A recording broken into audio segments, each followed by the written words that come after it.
여러분 나물 좋아하세요? 어떤 나물 제일 좋아하세요? 저는 나물 중에 숙주나물을 정말 좋아하거든요.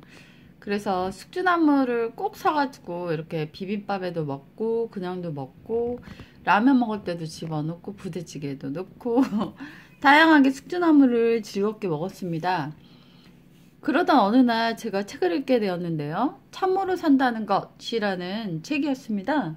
근데 거기서 변절한 지식인 신숙주가 나오는 거였어요. 근데 신숙주라는 이름이 정말 있는지 몰랐거든요. 근데 그가 변절해서 서민들의 삶을 굉장히 어렵게 만든 사람이었어요. 사람들은 신숙주에 대한 분노 때문에 숙주나물이라는 이름을 붙이게 되었고 그 나물을 으깨 먹으면서 그 분노를 풀었다라는 내용을 읽었어요. 그게 제가 2020년 2월 달에 읽은 책입니다. 그때부터 제가 숙주나물을 먹지 않았어요. 세어보니까 8개월 동안이나 숙주나물을 먹지 않았더라고요. 근데 오늘 처음으로 숙주나물을 샀습니다. 저는 제가 알게 된 지식은 실천한다 라는 가치관을 갖고 살고 있거든요. 만약에 실천하지 않는다면 그 지식은 무슨 의미가 있을까 그런 생각을 했어요. 그래서 제가 알고 있는 지식은 최대한 실천하려고 했습니다. 그래서 콩나물만 먹었는데요. 숙주나물이 그리워서 오늘은 샀습니다. 한 번만 용서해 주시겠죠? 네, 영화에서 보면은 그 영화 주인공들이 너무나 감명 깊게 봤던 책에 작가를 만나러 가는 그런 대목들이 나와요. 안녕 헤이즐이었었나? 근데 이제 인생을 거의 질병 때문에 얼마 남지 않은 그런 아가씨가 마지막 소원으로 작가를 만나는 그 내용이었는데 그 작가는 자신의 인생을 바꿔줄 만큼의 아주 멋진 분이었는데 그 실제로 만난 작가의 인품은 그 글과 너무나 달랐던 거예요. 그녀의 마지막 위시를 그런데 쓴 거에 대해서 그녀는 굉장히 속상해하는 그런 대목이 나와요. 그러면서 작가들이 글과는 굉장히 다른 삶을 사는 그런 모습들을 보여주곤 하는데요. 영화에서나 어떤 부분에서 많은 소재로 등장하는 대목 중에 하나인 것 같습니다. 왜 사람들은 아는 것과 행동하는 것이 다른 걸까요? 그렇다면 우리는 왜 지식을 얻는 걸까요? 지식을 얻게 된다면 실천하기 위해서 얻으려고 하는 건 아닐까요? 그런 생각이 저는 들었습니다. 저는 해밍웨이의 노인과 바다를 우연히 알게 되어서 저는 고전을 좋아하진 않아가지고 많이 접촉을 하진 못했어요. 왜냐면 고전이 좋은 건 아는데 특유의 무거움 때문에 제가 읽지를 못했는데 오디오북을 통해서 노인과 바다를 장장 4시간에 걸쳐 시간을 쪼개가면서 들었습니다. 노인과 바다가 참 감동적이더라고요. 그래서 어떤 사람은 노인이 그 사람한테 말을 걸고 어떤 사람은 또한 그 소년이 말을 걸고 어떤 사람은 거기서의 공격하는 상어들이 어떤 사람은 그 커다란 물고기가 그들에게 말을 걸 것 같은데요.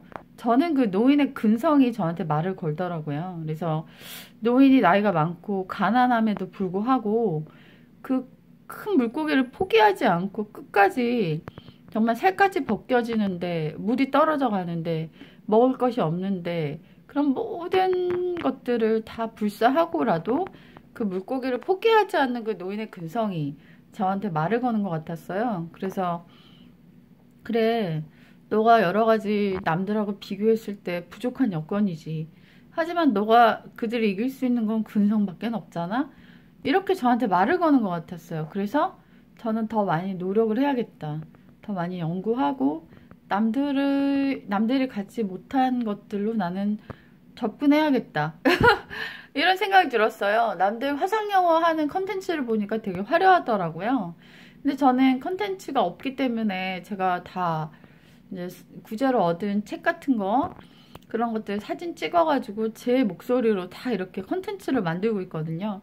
한마디로 아주 슈퍼 울트라 파워인 아주 최첨단의 컨텐츠와 매우 소박한 아날로그 컨텐츠의 대결인 거죠. 네. 근데 저는 저의 그런 근성으로 내가 이쪽을 에서 일어나겠다 이런 생각을 갖고 있거든요. 근데 노인과 바다의 그런 그 노인의 근성이 저한테 뭔가 말을 걸어주는 것 같아서 들을 때마다 굉장히 좋았습니다. 그리고 노인이 거기서 흑인하고 이제 팔씨름을 하는 젊은 시절에 그 대결에서 하루를 넘겨가면서 팔씨름의 그 사투를 벌일 때 결코 포기하지 않고 결국은 이기는 그 대목에서도 좀 감동을 받았어요. 그래서 노인과 바다가 나한테 많은 얘기를 들려주는 것 같았고, 또 노인이 하는 말들이 저한테 되게 좋았습니다. 예를 들면 이런 대사였어요. 나이 든다는 것은 자명종과 같지. 아침에 자명종처럼 나이가 자기를 일어나게 만들어준 거예요. 그 대목도 좋아서 제가 노트에 적었습니다. 노인이 혼잣말을 많이 하던데 왜 나는 갖고 있는 걸 갖다 뭘 하려고 하지 않고 갖고 있지 않는 거를 갖다가 왜 생각하면서 없는 거를 속상해하는 걸까? 그런 대목에서 저 역시 내가 갖고 있는 것으로 하지 갖지 못한 것으로 내가 열등감을 가질 필요는 없지 않나? 이런 생각이 저한테 말을 거는 것 같아서 또 좋았었어요. 그 대목도. 네, 그리고 노인이 큰 물고기를 작살로 죽이는 장면에서 그렇게 좀 혼자 죄책감을 느끼더라고요. 그러면서 또 상어들이 공격하는 대목에서 그가 품었던 희망을 잃어버리는 거였어요. 그러면서 노인이 하는 말이 희망을 잃는다는 건 죄야. 이 대목이 또 너무 좋았어요. 아주 짧았지만 굉장히 저한테 뭔가를 깊이 있게 말하는 것 같았거든요. 그래서 굉장히 좋게 생각했는데 인문학을 하나님께라는 책에서 해밍웨이가 자살했다는 내용을 제가 읽게 되었어요. 아, 이런 엄청난 노벨문학상을 수여한 작가, 세계적인 작가가 결국 자기 인생은 그렇게 마무리했구나라는 생각이 들으니까 더 이상 노인과 바다를 듣고 싶지 않았습니다. 뭔가의 깨달음도 그냥 물거품 같았어요. 왜냐하면 자신의 삶이 입증되지 않은 작품이 과연 무슨 의미가 있을까? 라는 생각이 들었기 때문입니다. 저도 무명의 볼품없는 작가 지망생이지만 적어도 제 글과 제 삶이 일치되는 그 정도는 제가 꼭 지키는 그런 작가가 되고 싶다는 생각이 들었습니다. 노인과 바다 이야기뿐만 아니라 저의 숙주나물 이야기도 여러분한테 감동을 드리고 싶어서 이 숙주나물을 제가 계속 손으로 부여잡고 찍고 있습니다. 네, 숙주나물 많이 안 먹겠습니다. 오늘도 맛있는 저녁 드시고요. 안녕히 계세요.